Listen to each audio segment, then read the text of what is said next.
दोस्तों बहुत बहुत स्वागत है एक बारी फिर से हमारे YouTube चैनल कुशवाहा प्रॉपर्टी में। आज हम बात करेंगे यदि आप रेजिडेंशियल प्लॉट्स खरीदने जा रहे हैं तो प्लॉट खरीदने से पहले कितने प्रकार के प्लॉट्स होते हैं और आपके लिए बजट फ्रेंडली प्लॉट कौन सा हो सकता है। तो बने रहें वीडियो के लास्ट तक। यदि आप हमारे चैनल पे नए हैं तो चैनल को सब्सक्राइब, वीडियो को लाइक करना बिल्कुल ना भूलें।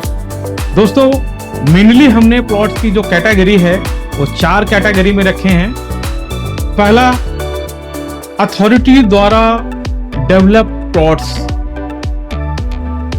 नंबर 2, किसी नामी गिरामी कंपनी द्वारा डेवलप करे गए प्लॉट्स। नंबर 3, लोकल कॉलोनाइजर द्वारा बसाई गई कॉलोनी या काटे गए प्लॉट्स। सबसे लास्ट में आता है आप डायरेक्ट किसी कृषि भूमि को परचेज करके आप अपने लिए रेजिडेंशियल बना सकते हैं। तो हम सबसे पहले बात करेंगे अथॉरिटी के प्लॉट्स की। जो अथॉरिटी के प्लॉट्स होते हैं वो गवर्नमेंट के द्वारा एक्वायर जमीन पे बनाए जाते हैं। इनमें पहले से ही प्लान्ड होता है रोड्स, पानी, सीवर, बिजली, यहाँ तक कि कई बड़े प्रोजेक्ट्स के अंदर हमने कमर्शियल कॉम्प्लेक्स, स्कूल के लिए जगह, हॉस्पिटल जैसी मूलभूत सुविधाओं को भी देखा है। वहां पर गवर्नमेंट हमें पहले से ही करके देती है। इनमें किसी तरह का कोई विवाद नहीं होता है और बाद में किसी भी तरह की कोई कानूनी प्रक्रिया में फंसने के चांस बिल्कुल नहीं होते हैं। सबसे सेफर होते हैं, सबसे सिक्योर होते हैं। ओवरऑल अगर हम बाकी के रेजिडेंशियल प्लॉट्स के अकॉर्डिंग अगर हम इनको देखें तो इनका जो प्राइस है वो उनसे थोड़ा सा ज्यादा होता है। उदाहरण के लिए यदि हम दिल्ली की बात करें तो दिल्ली के द्वारा दिल्ली डेवलपमेंट अथॉरिटी DDA के द्वारा या MCD के द्वारा काटे हुए प्लॉट्स, यदि आप ऐसे प्लॉट परचेज करते हैं तो इनमें उनका आपने लीगल एक बारी चेक करवा लेना है, लोन आप ले लेना है, मोटेशन आपने देख लेनी है। इसके अलावा बहुत ज्यादा कुछ देखने के लिए नहीं होता है क्योंकि ये पूरी तरीके से सेफ एंड सिक्योर प्लॉट्स होते हैं। अगला जो हमने बात करी थी वो बात है डेवलपर्स की। तो दोस्तों एक डेवलपर्स द्वारा डेवलप की गई कॉलोनी की यदि हम बात करें, इनके अंदर भी अपने को वो सारी मूलभूत सुविधाएं मिल जाती हैं जो लेटेस्ट होती हैं। हाईटेक जो भी चीजें होती हैं आज की डेट में चल रही होती हैं, डेवलपर्स वो सारी चीजें लेके आता है। गेटेड कॉलोनी आपको मिलेगी। ये सबसे पहली और जो आधुनिकीकरण की तरफ हम जा रहे हैं तो यहाँ पर गेटेड कॉलोनी, सड़कें, सीवर, बिजली, पानी, पार्क, DDA या किसी और अथॉरिटी द्वारा काटे गए प्लॉट्स के अंदर भी बड़े बड़े पार्कों का प्लान पहले से ही होता है। वैसे ही जब कोई डेवलपर लेके अपने प्लॉट्स आता है, कोई अपना प्रोजेक्ट लेके आता है, कॉलोनी बसाता है तो प्लॉट्स के बारे में विशेष ध्यान रखता है और यहाँ पर भी प्लॉट्स अपने को मिलते हैं। आपको किसी भी नामी गिरामी कंपनी से लोन मिल जाएगा और इनमें भी लीगल चेक करने के लिए बहुत ज्यादा कुछ नहीं होता है, लेकिन आप जब लोन के लिए अप्लाई करेंगे तो बैंक अपने आप ही लीगल चेक कर लेंगी। सेफ होते हैं, सिक्योर होते हैं और ये गवर्नमेंट द्वारा अप्रूव्ड प्लॉट्स की अपेक्षा थोड़े से सस्ते होते हैं। अब इसके बाद हम बात करेंगे लोकल कॉलोनाइजर। लोकल कॉलोनाइजर आपको ज्यादातर सिटी के आउटसाइडर में न्यू साइट्स लॉन्च कर रहे होते हैं और इनके प्रोजेक्ट अकॉर्डिंग टू गवर्नमेंट्स या डेवलपर्स के छोटे होते हैं। ये हमें ज्यादातर आपको सड़क बना देंगे, बिजली के खंभे लगा देंगे, नाली बना देंगे।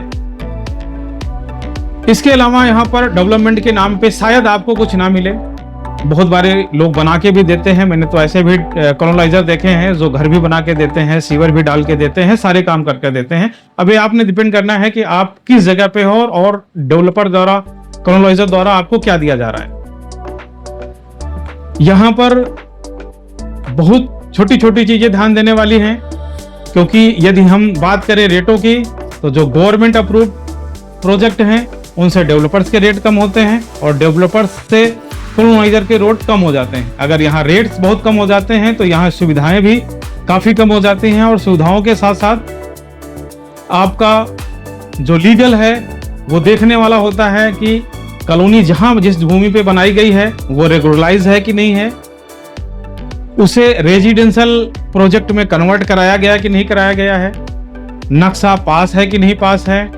आने वाले समय में हमें बिजली का कनेक्शन, खंभे तो हैं लेकिन बिजली का कनेक्शन मिल जाएगा, पानी का कनेक्शन मिल जाएगा, नियर बाई स्कूल है कि नहीं है।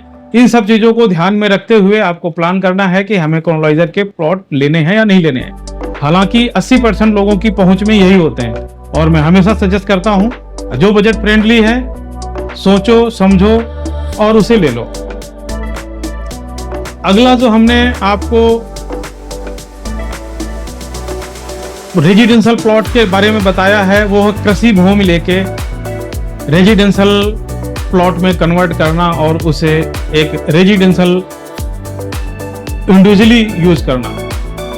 दोस्तों यहाँ पर समझने वाली बात यह है, अथॉरिटी द्वारा जो प्लॉट आपको दिए जाएंगे वो भी किसान से ही जमीन लेके एक्वायर करके बनाए जाते हैं।